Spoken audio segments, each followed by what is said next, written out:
Hello and welcome to another Design Dispatch, where I talk to major people from across the design landscape. And today there's a giant from the automotive industry, Gerry McGovern.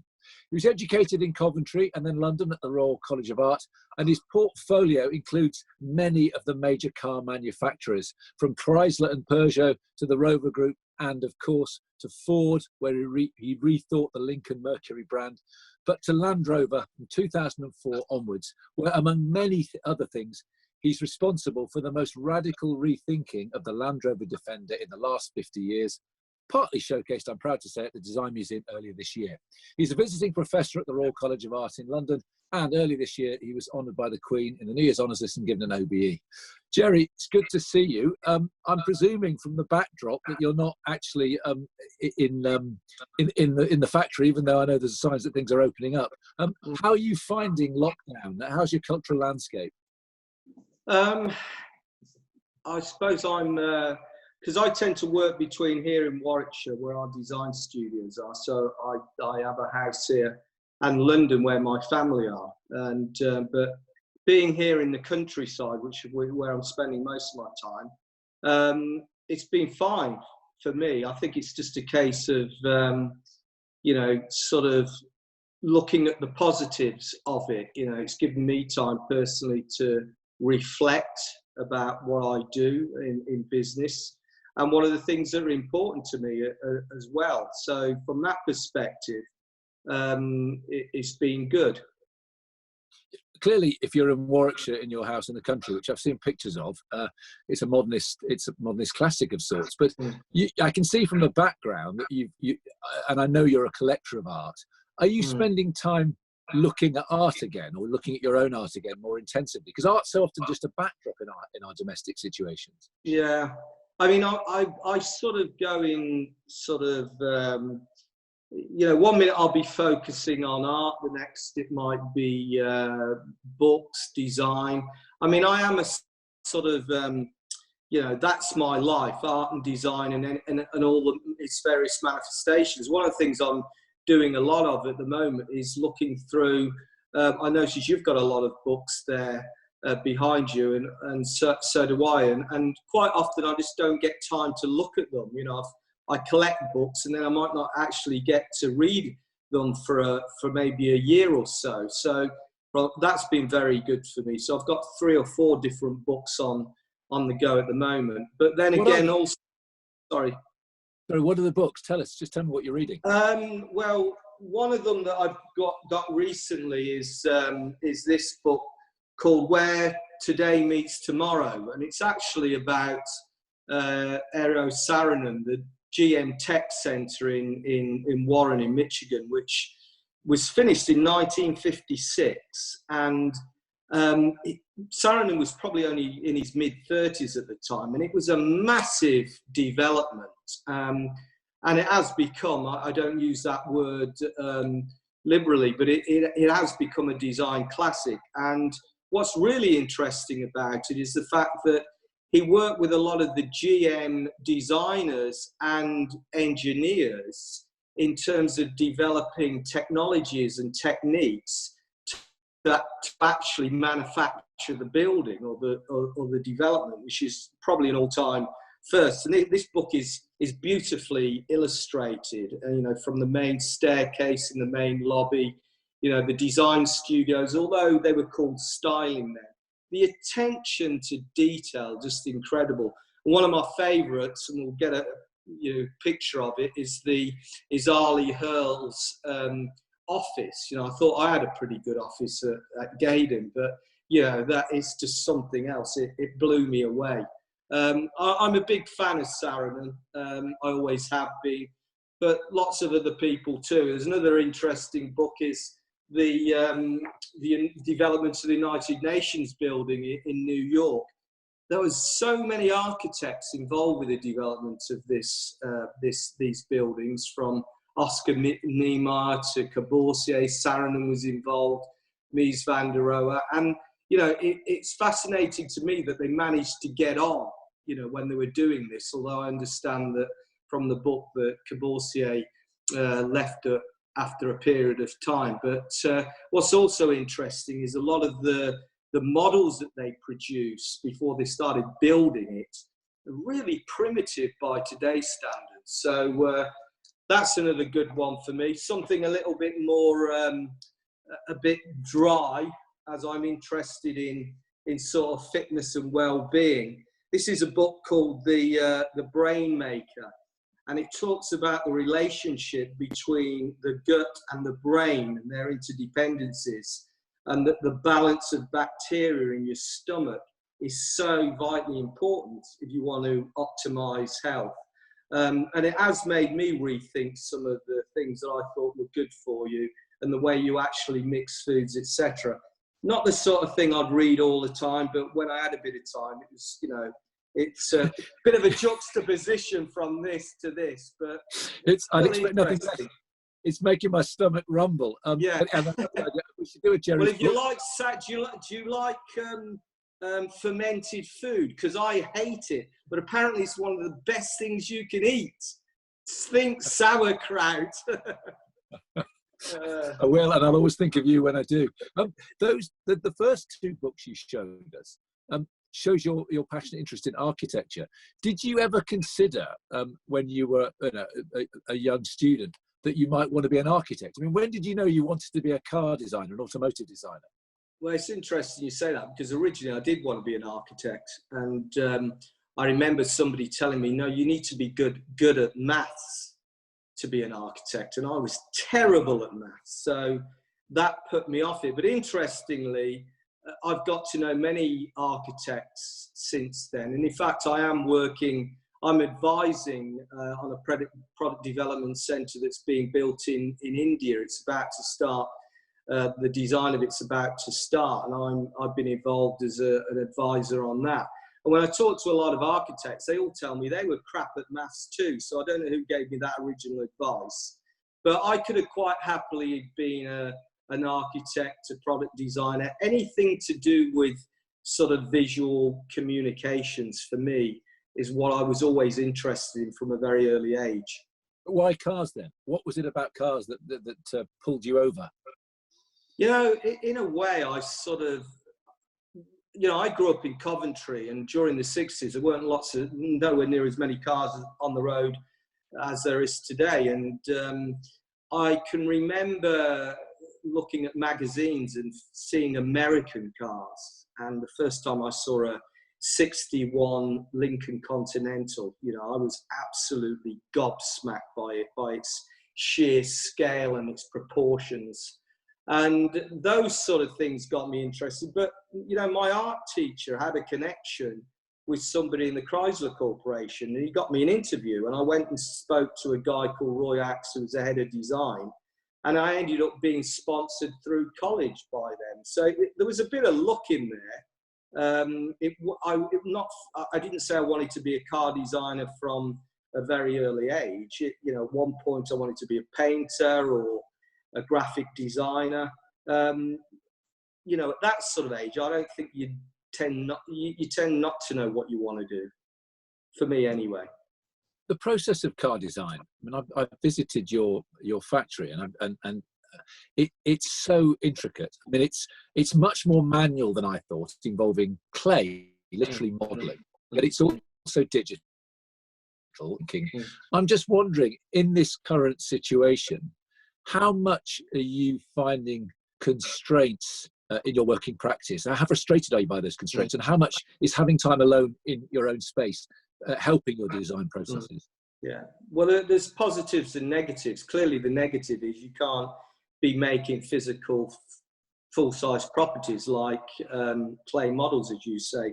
And interestingly, going back to this book, Saarinen, there's pictures in here of the design studios back in the 50s, and they were using clay then. And the reason they use it, quite simply, is design is an iterative process, and you can change it repeatedly. So we're not being able to produce the models. We've got nobody in the studios yet. We have got people working from home. If you're at a stage in your product development cycle when you're at the upfront element, i.e. conceptual element, it's not so much of an issue because you're doing a lot of sketch work, a lot of work on the screens, etc. Unfortunately for us, we're just coming to the end of the design of our next generation of vehicles, and we're starting to get into the conceptual stages of the generation after that. So it's not too bad that way. Clearly, it's not ideal. I'm having to do design reviews on the screen, and it's not the same as looking at physical models. But a good thing for me has been it's given me time to reflect on our design strategy. You know, I think visual communication is one thing, but verbal communication is also important to us, and the way we actually talk about our designs and how that transfers to our advertising, our visual communications, etc. And it's given me time to think, to try and get right down to the salient points of what differentiates our design DNA, our design philosophy and strategy from our competitors. So from that perspective, that's helped me a lot. What are those characteristics? And this isn't an opportunity for you to have a full advertisement. I just mean, how's your thought distillation? Well, you know that sort of modernity is something that I've felt very strongly about. And I've been thinking, you know, when we talk about modernity within our design sort of strategy, it clearly manifests itself in the design when you look at, say, a new Evoque or a Velar, you know, free from over ornamentation, pairing surfaces right back, etc., etc. So for me, it was, you know, what are the words that describes that one element? Remember, there's modernity, there's desirability, there's sustainability, and these various components that we designed to. But for me, when I thought about what is modernity, it is about reduction.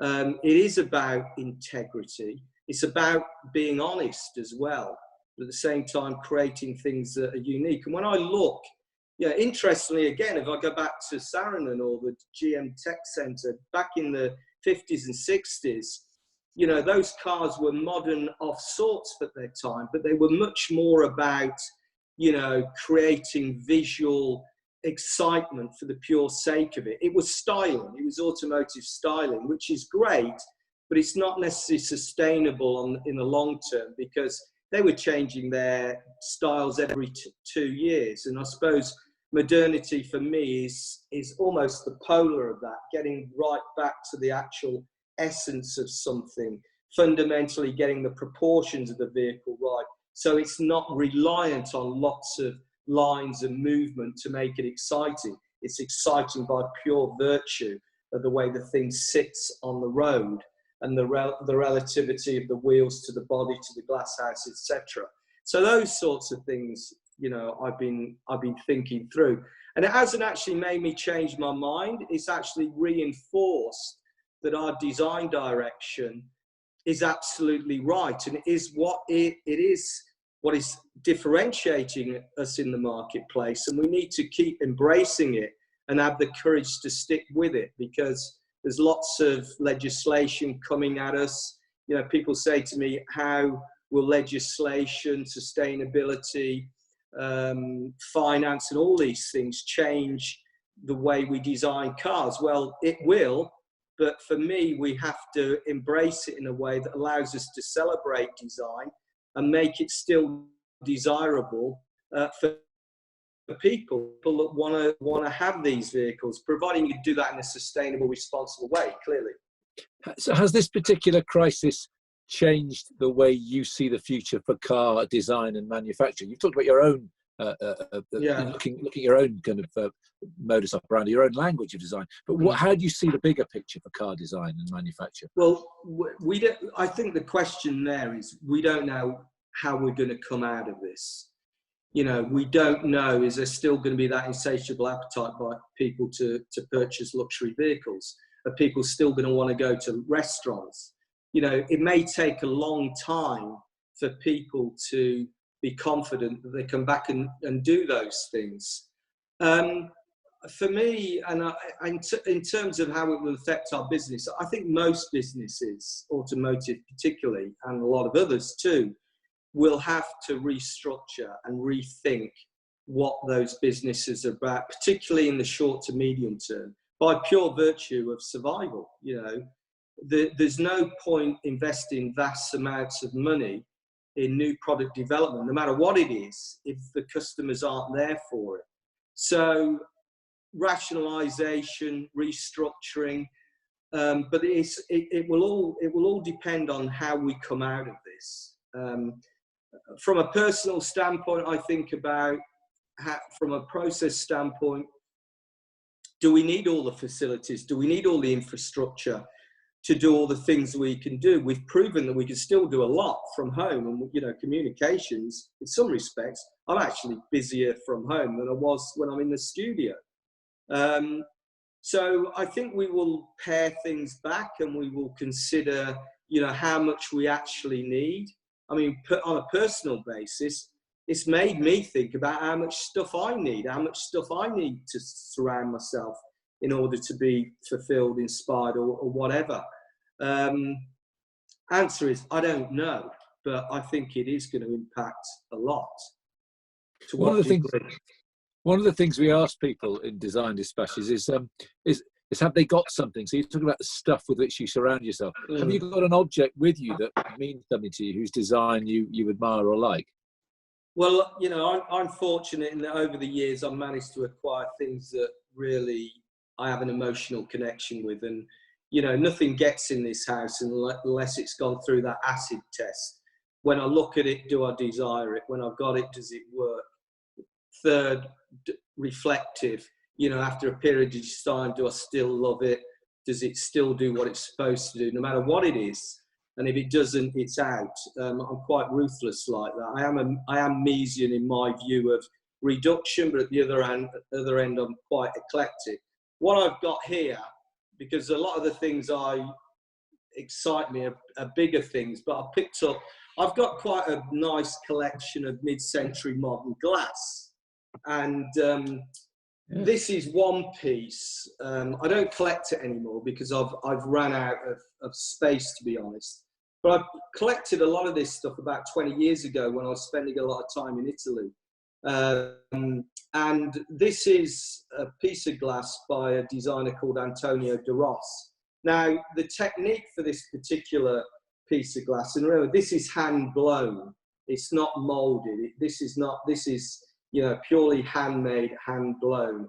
And it's called a submerso technique, where they get clear glass and they shape it. Now, this isn't totally clear. It's got a green tint to it. And then they pour a color into it, and it floats and creates a shape. Now, I just love the way that red just floats in that, you know, I don't know what you'd describe the shape as, but the way it just floats there. And what's also really nice about it is the irregularities in the surfacing. All the highlights are doing the absolute opposite of what you'd want to do on a car. When you're manufacturing something, you want absolute precision. And this is the absolute opposite. And for me, that's part of its charm.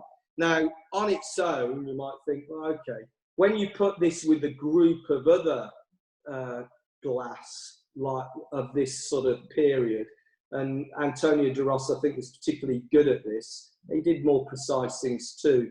Flavio Poli, Bianconi, these sorts of people. You put them together, and they're art forms in themselves. So that was just one example. I could go around the house bringing lots back, but I'll spare you of that.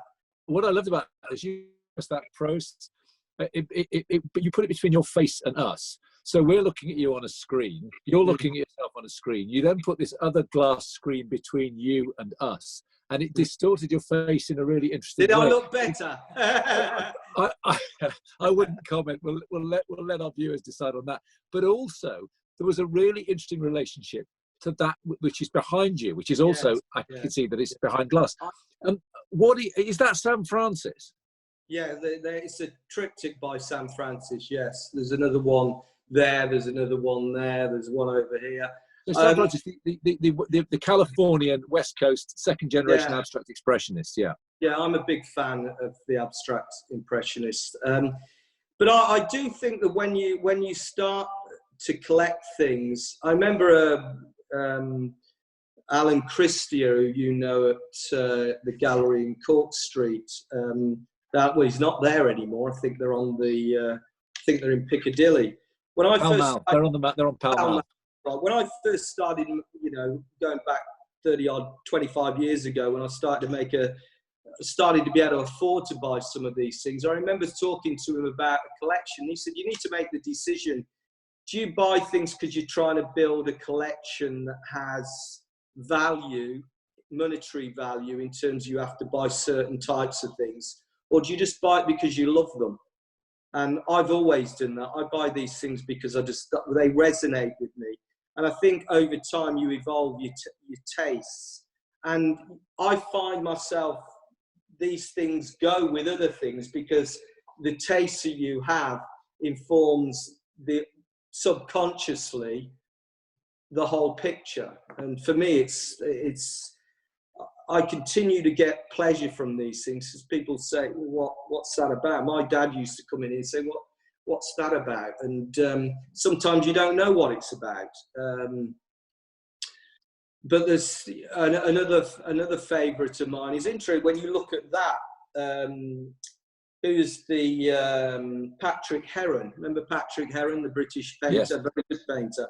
You Cornwall. look at some, he was one of the St. Ives sort of painters, and you look at some of the discs he created in some of his paintings, and look, there it is there in that piece of Italian glass. And when I acquired that, I wasn't thinking about Heron. So for me, they all relate in some way or another. And what about their relationship to design? I mean, we don't have to be reductive about that, but you clearly have a sense of colour. We can see you've got a nice little handkerchief that plays off the with the vase. Yeah, that wasn't. By the way, that wasn't deliberate. Well, it's beautifully choreographed. But my point is, do these things consciously play into design, or is it more of a subconscious creative affinity? I think it's more of a subconscious one. And remember, we had that conversation before about the Albers. If you look at the new Defender on the 3-door version and the 5-door version, you've got this floating square. Now, I wasn't conscious of that when it was being designed, but there's an interesting parallel there with Albert's homage to the square. And I love Albers, and I've got some of his works. Now, for me, I can remember with some of the designers talking about that pillar, and I remember feeling quite strongly that it shouldn't be too close to the rail line of the roof or the waistline. I wanted it floating, and I think maybe there was a subconscious link back to the Albers in some way or another. A lot of people, look at that and say, "What's that all about?" For me, it just creates visual interest, but it actually does anchor the car down at the rear because it's on the centre line of the rear wheel, and it gives the car a more purposeful stance. So, there's a functional reason there, although it's a visually functional reason for it being there. But for me, it's something of visual interest. On the inside, if you've got it, you can have an accessory where you can fit tools and stuff into it. So, that's the reasons for that. That resonated with me when I realised your interest in Albers and saw that what looks like it's not random because it is lined up, but a floating square on the side of the Defender. Yeah. It's there. Albers was a great teacher. I mean, at Black Mountain, but then at Yale. You're a visiting professor. What advice have you got for a current crisis? I think my advice to them would be the same as if we weren't in the crisis, really, and that is, if you want to be, a designer, you have to put in the effort. You have to just keep practicing and practicing. If you've got a genuine love of something, it's always going to be much easier for it to become a career.